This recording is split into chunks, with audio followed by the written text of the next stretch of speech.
அன்பானவர்கள் அனைவருக்கும் இனிமையான மகிழ்வான வணக்கங்கள்.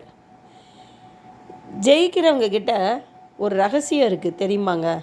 அந்த ரகசியம் என்னங்கிறத தான் இப்போ நம்ம பார்க்க போகிறோம். வெற்றி, திறமை, அனுபவம் எல்லாமே எதில் பேஸாக இருக்குது அப்படின்னு பார்த்தீங்கன்னா பொறுமையில் தாங்க வேரூன்றி இருக்குது.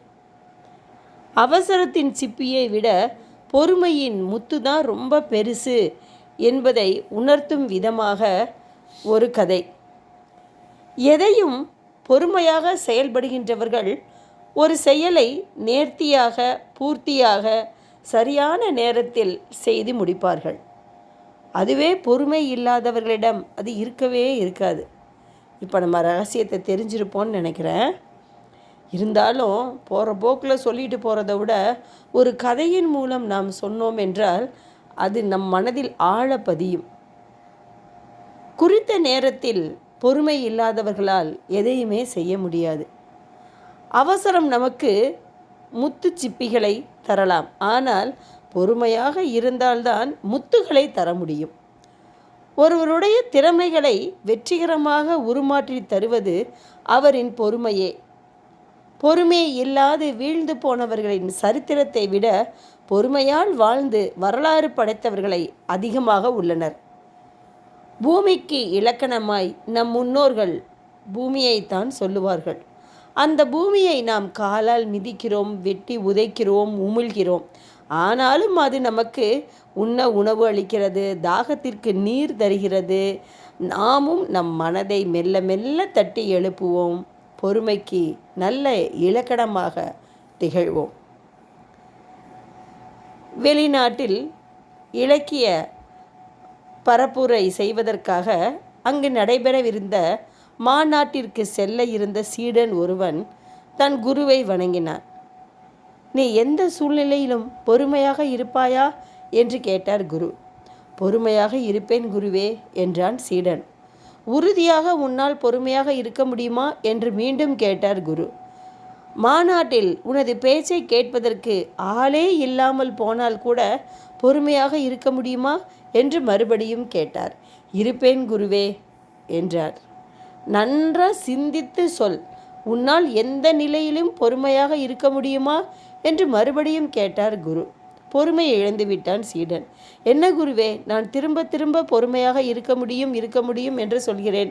மீண்டும் மீண்டும் அதே கேள்வியை கேட்கிறீர்களே என்று அழுத்து கொண்டான். நான் பொறுமையாக இருப்பாயா என்ற ஒரே கேள்வியை 4-5 முறை கேட்டவுடனே நீ பொறுமை இழந்து விட்டாயே. இப்போது தெரிகிறதா, பொறுமையாக இருப்பது அவ்வளவு எளிதான செயலல்ல என்றார் குரு.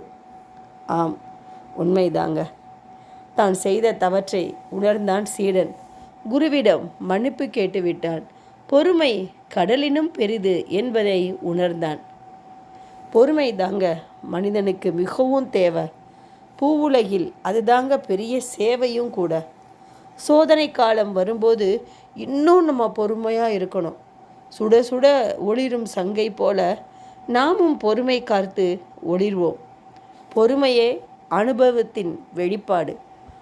அதுவே வாழ்வின் அலைகளை எதிர்கொள்ளும் துடுப்பாய் பயன் தரும் என்பது தாங்க உண்மை. இப்போ நம்ம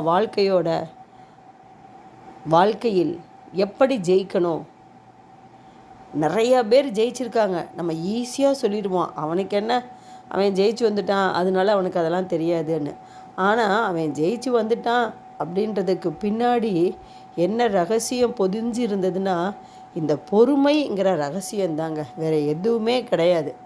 பொறுமையாக விதை பூமிக்குள் அமைதி காத்து இருந்ததுனால தாங்க பெரிய விருட்சகமாக மாறுது. அப்படி இல்லைன்னா அந்த விருட்சகம் வெளியில் வர முடியுமா?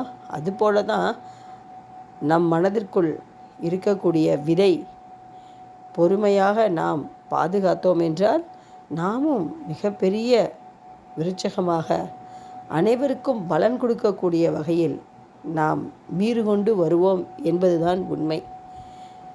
அடுத்தவருக்கு பலன் கொடுக்குறோமோ இல்லையோ, நமக்கு நாம் பலமாக இருக்க வேண்டும், பலன் தரக்கூடிய விதத்தில் இருக்க வேண்டும் என்று கூறி உங்களிடமிருந்து விடைபெறுகிறேன்.